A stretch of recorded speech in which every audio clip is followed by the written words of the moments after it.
하나님의 말씀 봅니다. 오늘 우리에게 주시는 하나님의 말씀은 사도행전 24장 24절부터 25장 5절까지 말씀입니다.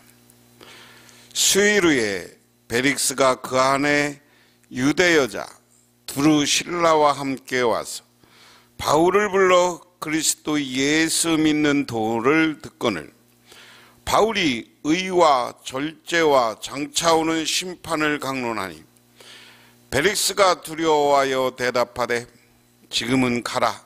내가 틈이 있으면 너를 부르리라 하고 동시에 또 바울에게 돈을 받을까 바라는 고로 더 자주 불러 같이 이야기하더라. 이태가 지난 후 보르기오 베스도가 벨릭스의 소임을 이어받아 벨릭스가 유대인의 마음을 얻고자 하여 바울을 구류하여 두니라.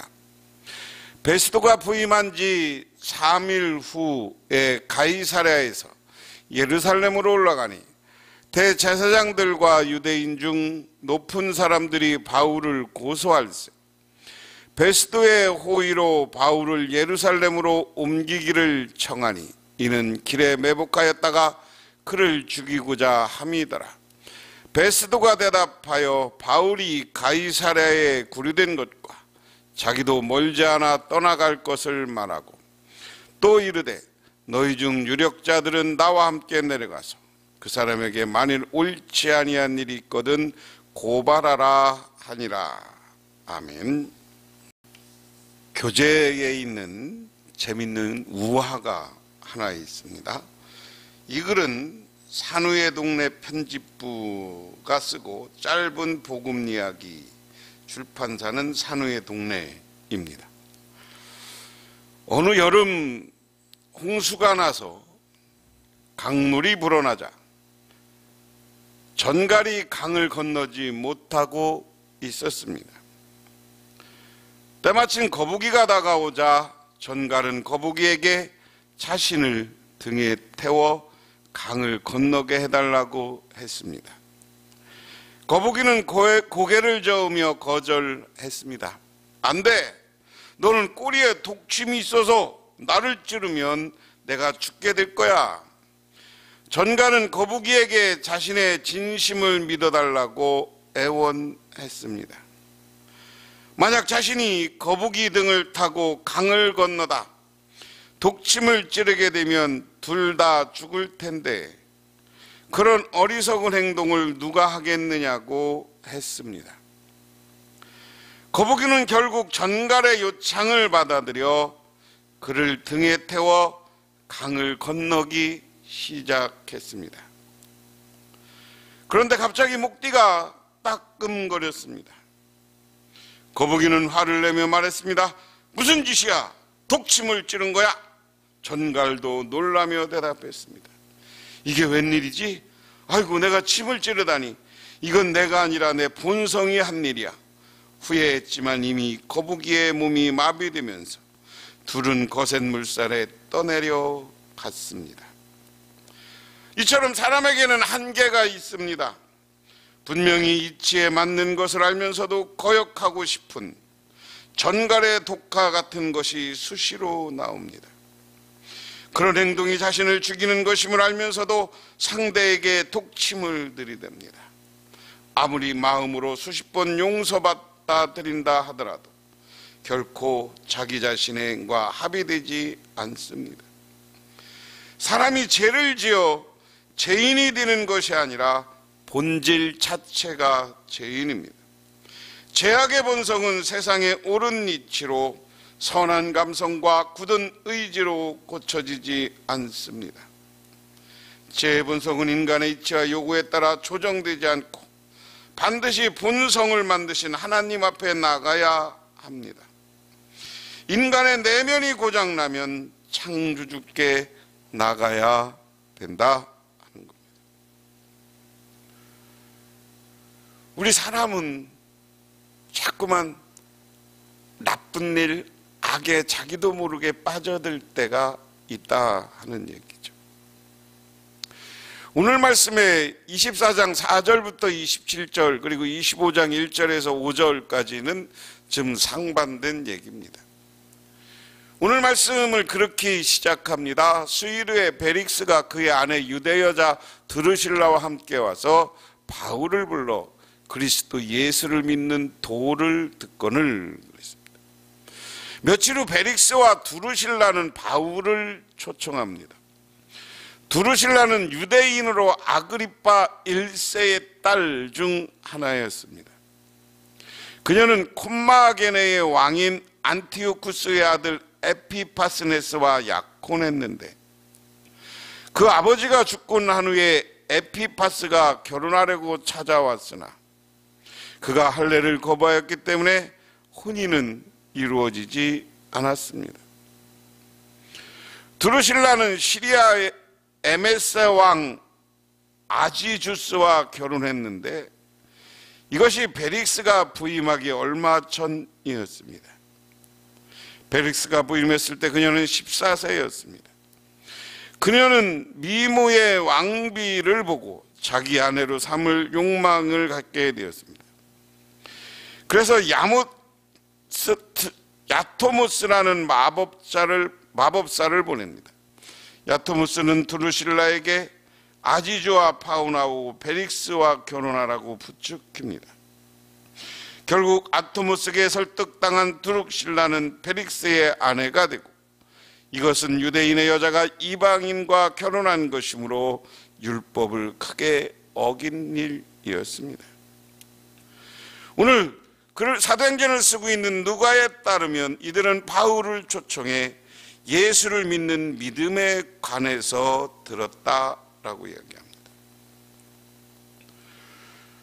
그러면서 바울은 그 다음에 보면 바울이 그러면 무슨 말씀을 전합니까? 바울이 25절에 의와 절제와 장차 오실 심판을 강론하니 베릭스가 두려워하여 대답하되 지금은 가라. 내가 틈이 있으면 너를 부르리라. 여기 보면 이 사람들이 유대 신앙을 가진 것은 아니었고 드루실라가 유대인이었으므로 유대인의 어려서 자라면서 유대인의 율법이나 이런 걸 들었으면 좀 관심은 있었을 것 같아요. 그리고 왜 이 드루실라는 이방인과 결혼했으므로 유대인들이 보기에는 더럽혀진 죄인이거든요. 그런데 왜 와서 들었을까? 소문을 들었을지도 몰라요. 사도 바울은 이방인들에게 그리고 할례를 받지 않아도 그들에게 복음을 전하고 그들이 구원이 있다라고 얘기했다. 이게 사도 바울의 여론이니까 이 이방인들도 구원에 대한 관심이 있으면 들을 수가 있었어요. 그런데 사도 바울이 여기서 전한 얘기는 의와 절제와 장차 올 심판이다. 자, 여기서 재미있는 거예요. 사도 바울은 왜 복음을 전하는데 의를 전했다. 이 말은 바꿔 이야기하면 예수 믿고 하나님 믿는 사람들은 어떻게 의롭게 살아야 되느냐. 오늘 이 말은 이 이스라엘에 와서 가이사랴에 와 있는 총독에게 이야기하면 의로운 정치를 얘기했을 수도 있다. 오늘날 의로운 정치를 하지 않으면 안 된다라는 얘기죠. 그 다음에 절제라는 것. 아까 우리가 예화에서 얘기한 것처럼 독침이 있다고 생각하면 거북이는 그 전갈을 태우지 말았어야 되고요. 자기가 본성적으로 독침을 쏘면 자기는 이걸 독침이 자기 본성적으로 나가지 않도록 꼬리를 정리하고 전갈은 갔어야 된 거예요. 그런데 자기도 모르게 독침 악이 나와서 이건 절제하지 못한 거예요. 이성으로 악을 절제하지 못한 것을 상징하는 거예요. 그랬을 때 그것을 절제하지 못하니까 독이 거북이를 죽이고 자기도 함께 죽는 불행을 겪는 거예요. 오늘 이 땅에 살아가면서 우리를 유혹하는 모든 것이 많습니다. 세상의 쾌락과 세상의 즐거움을 우리 믿는 사람들은 엄청나게 유혹합니다. 그런데 거기서 우리는 절제할 수 있어야 돼요. 신앙인 다움이 있어야 된다. 그 다음에 장차 오질 심판은 뭐예요? 의와 절제하지 않고 예수 믿는 사람이 세상에 흡사하여 살면 하나님이 때가 되면 이 땅에 오셔서 우리를 심판할 것인데 심판한 날에 우리는 지옥불에 던져지는 것이다. 이런 이야기를 주로 한 것 같아요. 그러니까 오늘 이 두 사람 벨릭스라는 그 당시 총독과 그 안에 유대인이었던 아름다운 여인 드루실라가 두려워하는 거예요. 그런데 그럼 알았다, 그럼 가자, 다음에 또 듣는다 했는데 그 다음부터 바울을 자꾸만 불러들여서 이야기를 듣는데 그 핵심은 26절에 동시에 또 바울에게 돈을 받을까 바라고는 자주 불러 같이 이야기하더라. 뇌물로 이야기했다. 오늘 이 벨릭스라는 총독은 여러 가지 자료에 보면 굉장히 돈을 좋아하고 했던 사람이에요. 그래서 유대인들에게 가서 부자들을 강제로 압박하기도 하고 자기 부하들이 부자들에게 가서 약탈하고 그들의 재산에 뺏어오는 것을 모르는 척하고, 그래서 부정한 방법으로 재물을 모은 대표적인 사람이다. 그래서 다음에 이제 벨릭스가 가고 베스도가 오는 이야기가 우리 오늘 본문 속에 있습니다만은 많은 학자들이 역사가들이 이때 자료를 보면 벨릭스가 여기에서 잘리고 돌아가는 이유, 바뀌는 이유가 이 뇌물 사건을 유대인들과 많은 사람들이 이 부정을 고발했기 때문이다. 그래서 오늘도 이 누가가 이 사도행전을 쓰면서 이 벨릭스의 행태를 알기 때문에 사도 바울을 자주 불러 얘기하는데 이게 2년이나 지나거든요. 2년 동안이나 이야기하면서 뇌물을 강운적으로 아니면 누가 다른 사람들을 통해서 요구했을 수도 있고 바라고 했다. 그런데 여기 중요한 건 사도 바울이 줬단 말이 없어요. 근데 왜 벨릭스가 사도 바울에게 뇌물을 요구했을까? 지난 시간에 한 것으로 사도 바울이 자기가 예루살렘에 온 목적은 자기 동족을 구제하기 위해서 여기저기서 돈을 걷어서 헌금을 걷어서 가지고 온 거 알거든요. 그런데 이 헌금은 부정한 곳에 쓰여지면 안 돼요. 그래서 이것으로서 우리 예수 믿는 사람은 절제가 필요하고 뇌물을 거부했다. 그리고 나서 오늘 말씀에 보면 이제 베스도라는 사람이 옵니다. 총독이 교체됩니다.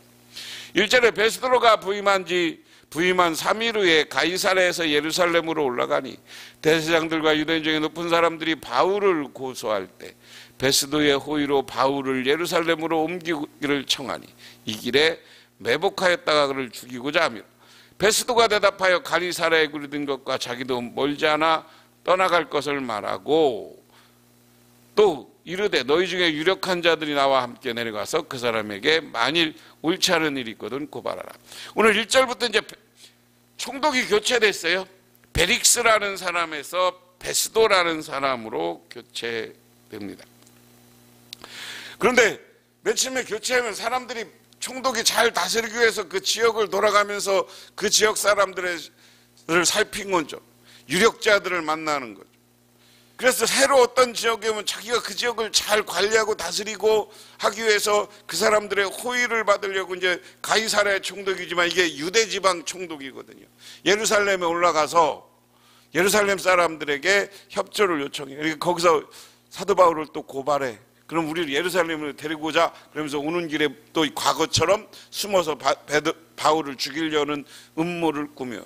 근데 베스도가 야 나도 저기 가이사랴로 가니까 그럼 니들 따라와서 고발해 하는 이야기입니다. 그러면서 베스도가 자기의 일을 했다. 그러면서 오늘 말씀을 보면 우리 신앙 복음은 의와 절제가 있을 때 복음이 확장되어 가는 거예요. 그러면 우리가 복음이 확장되어 가려면 우리가 장애물을 제거해야 된다. 다시 말해서 전도하려면 우리가 장애물을 제거해야 된다. 첫 번째, 두려움을 극복하는 게 중요하다. 우리가 예수를 전하고 전도할 때 전도를 못하는 이유가 사람들이 안 받아들이면 어떡하지? 내가 욕먹으면 어떡하지? 이 마음이 있는 거예요. 근데 이 마음 가지고는 안 되는 거예요. 우리가 어디 가서든지 자신 있게 복음을 전하고 예수를 전할 때 하나님이 우리와 함께 하시고 도울 거란 믿음을 가지고 담대해지시기를 주님의 이름으로 축원합니다. 두 번째, 돈에 대한 욕심을 버려야 한다 하는 겁니다. 돈에 대한 욕심을 버려야 하는데 그 돈에 대한 욕심은 뭐예요? 오늘 사도 바울은 다니면서 헌금을 모아서 가감하게 예루살렘에 줬는데 오늘 베릭스라는 총독이 보면 돈 욕심 때문에 뇌물 계속 요구하잖아요. 이 뇌물 때문에 이 사람이 총독이 교체되는 일이 있어요. 우리 예수 믿는 사람은 너무 돈 하다 보면 추잡해져.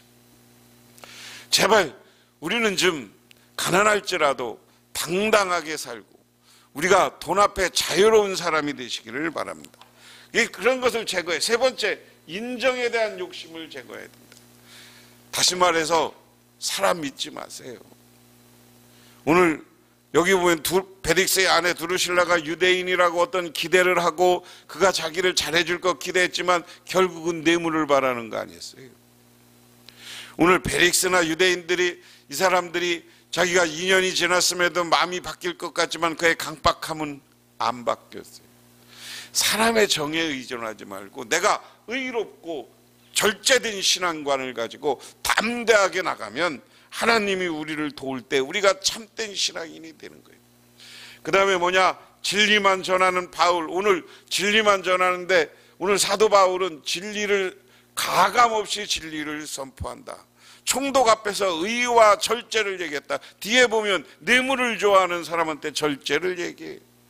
그리고 부정한 방법으로 남들에게 재산을 뺏어온 사람에게 의의를 얘기해. 바름을 얘기해. 이것은 사도 바울은 어떤 거 눈치 보자 말고 과감하게 예수를 전했다는 얘기예요. 그 다음에 마지막까지 복음을 전하. 오늘 사도 바울은 기회가 있으면 그 사람들이 뇌물을 바라는 건 알매도 불구하고 가서 복음을 전하는 거예요. 복음을 전하. 예수의 부활과 예수의 승리와 우리의 구원은 우리가 끊임없이 전해야 되는 우리의 업무다. 사도행전을 공부하면서 우리는 분명히 인내로 전하고. 오늘 여기 세월이 2년이나 지났다고 그랬어요. 그럼에도 불구하고 끊임없이 뇌물을 요구하면서 자기를 불러들이지만 사도 바울은 오늘 끊임없이 그럼에도 불구하고 가서 전도해 하는 거예요. 그가 반응. 오늘 베릭스라는 사람, 드로아실라라는 사람이 부정한 사람이요 안 좋은 사람이래도 그가 예수 믿고 돌아서기를 기대하는 마음으로 복음을 전해야 되는 거예요. 우리가 오늘 세상을 살다 보면 우리 이웃들이 아주 못된 사람들도 있어요. 제가 여기 한 20년 살다 보니까 별의별 이웃을 다 경험합니다. 아주 좋은 사람이 있는가 하면 아주 못된 사람이 있어요. 하지만 그럼에도 불구하고 그들에게 계속 복음을 전하고 기다리고 하는 인내가 필요한 거예요. 그랬을 때 그들이 변화되어서 하나님을 온전히 바라보게 되는 줄 믿으시기 바랍니다. 기도하겠습니다. 하나님 고맙습니다. 오늘 우리는 예수 믿는 사람으로서 어디와 가서든지 의롭고 절제된 곳에 서게 하옵소서. 예수님 이름 받들어 기도드리옵나이다. 아멘.